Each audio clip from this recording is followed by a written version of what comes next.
Alhamdulillah, nous remercions Allah subhanahu wa ta'ala qui nous a montré ce jour béni, ce jour du vendredi. Allah subhanahu wa ta'ala qui nous a donné des femmes, mais aussi des enfants, et il nous a ordonné de bien éduquer ces enfants-là. Et aussi, il nous dit dans le Saint-Coran, vous qui avez cru en Allah, épargnez-vous ainsi que votre famille du feu de l'enfer. Et après cela, j'ai fait la salat et la salat sur le plus noble des créatures, le prophète Muhammad sallallahu alayhi wa sallam. C'est lui-même qui a été envoyé comme miséricorde pour l'univers. C'est lui-même qui dit dans un récit prophétique, ala kullukum ra'in wa kullukum mas'ulun an ra'iyatihi. Le prophète nous dit, chacun d'entre nous est un berger et chacun sera interrogé concernant cela. Il y a tel qui n'a aucune unité digne d'adorer à part Allah et que le prophète Muhammad est son envoyé et son messager. Chers frères en islam, je vous exhorte ainsi que moi à avoir la crainte d'Allah, c'est la meilleure des choses. Allah subhanahu wa ta'ala, il nous dit, vous qui avez cru en Allah, ayez crainte d'Allah d'une crainte sincère et ne mourrez pas tant que vous n'êtes pas soumis à Allah subhanahu wa ta'ala. Chers frères en islam, le thème d'aujourd'hui n'est rien d'autre que l'éducation de l'enfant bien avant sa naissance. Lorsqu'on dit ce thème comme cela, il y a d'autres qui peuvent se demander comment est-ce qu'on peut éduquer un enfant bien avant sa naissance? Parce que généralement, on a pour habitude d'éduquer les enfants après leur naissance. Pourtant, il y a des savants qui ont mis des étapes à l'éducation de l'enfant. Première étape, c'est quoi? C'est l'éducation de l'enfant, bien même avant qu'il ne vienne dans ce bas monde, bien même avant que toi-même tu te maries. Donc, les savants, ils ont cité beaucoup de points. Moi, j'ai choisi que 3 points parmi ces points-là. Parmi les points que les savants ont cités, il y a ce point qui est là, ils disent que Salahul Walidaini. L'homme et la femme doivent être des personnes bien. Doivent être des personnes exemplaires. Car le père et la mère, c'est vous deux qui allez être l'éducateur de cet enfant-là. Si jamais, toi-même qui es le père, tu manques d'éducation, comment sera ton éducation que tu vas prodiguer à ton enfant ou que tu vas donner à ton enfant? Comme les Arabes le disent, si celui-même qui doit éduquer a besoin d'éducation, celui-même qui va éduquer ici, comment? Donc la première des choses d'abord, il va falloir que nous soyons des personnes exemplaires. Il va falloir que nous soyons ceux-là même qui suivent la religion comme il le faut. Que ce soit la mère ou soit le père, on doit être exemplaire. Car lorsque tu es exemplaire, tu verras que l'enfant, il n'a même plus besoin de te poser des questions. Il verra son père poser des actions qui sont bonnes. Alhamdoulilah, il va grandir avec cela. Il verra son père prier à la prière de 5 heures, la prière de 13 heures, la prière de 16 heures, la prière de 18 heures, la prière de 19 heures. Et cet enfant-là, automatiquement, il va grandir dans cela. Mais si jamais le père même, il néglige la prière de 5 heures, néglige la prière de 13 heures, la prière de 16 heures, qu'est-ce qu'il va dire à son enfant? Quelle éducation va-t-il procurer à son enfant? Là, il faut se poser la question. Donc, c'est pourquoi le père et la mère d'abord, vous devez être des personnes exemplaires, des personnes prêtes à éduquer vos enfants bien avant qu'ils ne viennent.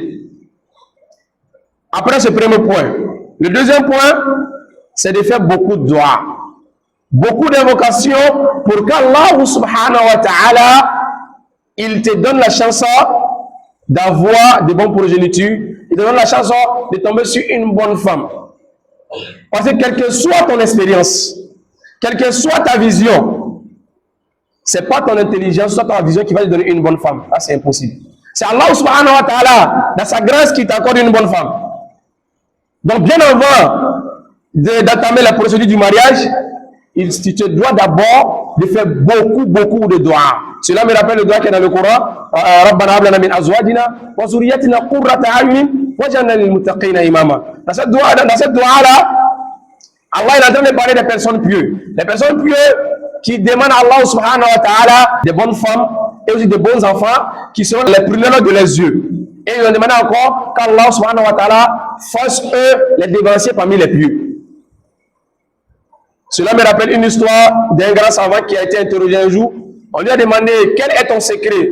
Parce que nous avons remarqué que tous tes enfants, alhamdulillah, ils ont mémorisé le Coran et ils pratiquent la religion comme il le faut. Quel est ton secret? Alors ce dernier, il dit qu'il n'a pas de grand secret. Son secret, c'est cette dua-là. Allahumma rabbana hab lana min azwajina wa zurriyyatina qurrata a'yunin Il dit, voici lui, son secret qui est là. Bien avant qu'il ne se marie, voici la doua qu'il faisait. Et après son mariage, il n'a pas délaissé la doua, il a continué sur cette même lancée-là, il faisait des doigts. Pourquoi? Pour qu'Allah subhanahu wa ta'ala lui donne une bonne femme. Pourquoi? Pour qu'Allah subhanahu wa ta'ala lui donne une bonne descendance, de bons enfants. Et alhamdulillah, Allah l'a exaucé.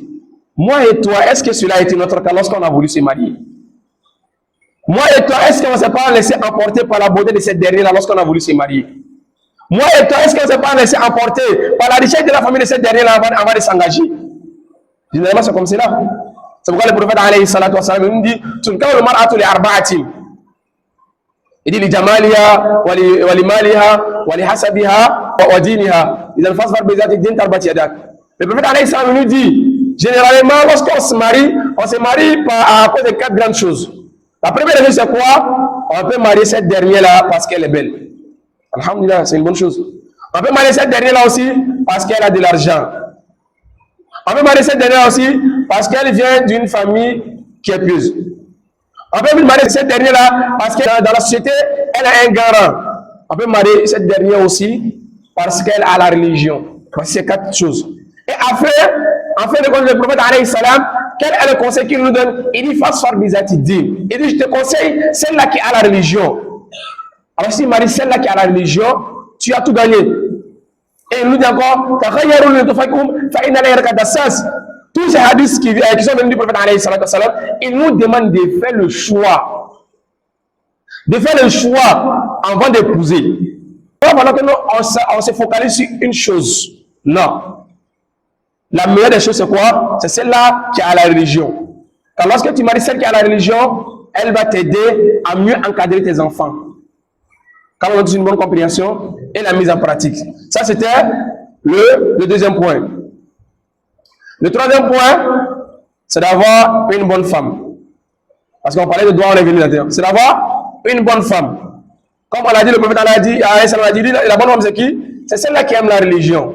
Parce que lorsque tu sortiras de la maison, tu iras chercher de quoi manger, tu iras chercher de quoi les enfants vont manger, c'est cette femme-là que tu vas laisser à la maison.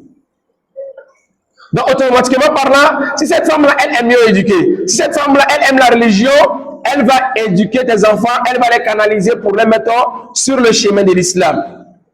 Mais si cette dernière-là, rien ne lui préoccupe si ce n'est que ce bas monde-là, tu vas dire que c'est compliqué. C'est pourquoi il va falloir que nous choisissons celle-là avec qui nous allons faire notre vie. Parce qu'une fois que tu rates cela, tu as raté entièrement ta vie.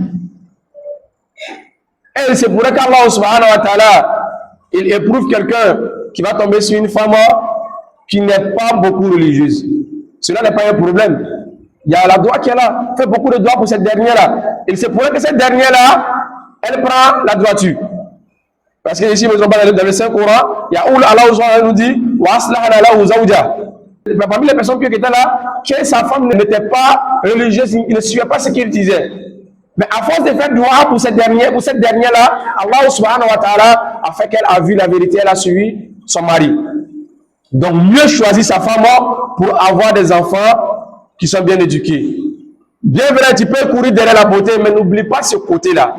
Ce côté religieux, il ne faudrait pas qu'on oublie. Parce que nous-mêmes, la jeunesse d'aujourd'hui, on court généralement derrière la beauté. On ne tient plus compte de quelle famille cette dernière-là vient. Avant, tu verras nos grands-parents, bien avant que tu maries une fille, ils vont chercher à savoir d'abord cette dernière-là, elle vient de quelle famille? Sa famille est comment? Est-ce que sa famille est une famille de bonne moralité? Tout ça, les vieilles personnes, ils faisaient ces analyses-là. Mais de nos jours, nous, on n'a pas de temps pour ces analyses-là. Seulement, on voit la beauté, on voit la forme, la rondeur, ça nous plaît. Alhamdulillah! On a marié, après, on vient regretter à la maison. Si je savais. Pourtant, si je savais en ce moment, je ne peux rien faire. Pour éduquer l'enfant, bien avant sa naissance, parce que c'est 3 points-là que nous devons tenir compte de ça. 1, nous-mêmes, il va falloir que nous soyons des personnes bonnes, des personnes pures, des personnes sincères. L'homme et la femme. 2, faire beaucoup de doigts, que ce soit l'homme ou la femme, de tomber sur une bonne femme et de tomber aussi sur un bon mari. 3, choisir aussi cette femme-là que tu aimerais passer ta vie avec elle et que ce soit cette femme-là qui aime la religion, qui adore la religion. أقول ما تسمعون وأستغفر الله العظيم لي ولكم ولسائر المسلمين من كل ذنب فاستغفروه إنه هو الغفور الرحيم. Shukran, shukran, I'm so grateful for everything that I have. Shukran, shukran, I'm so grateful for everything that I have now. But every day I put my trust in the only one, Ya Allah. And every day I keep on fantasizing. Shukran, shukran, I'm so grateful for everything that I have. Shukran, shukran, I'm so grateful for everything that I have now. La voix de la sagesse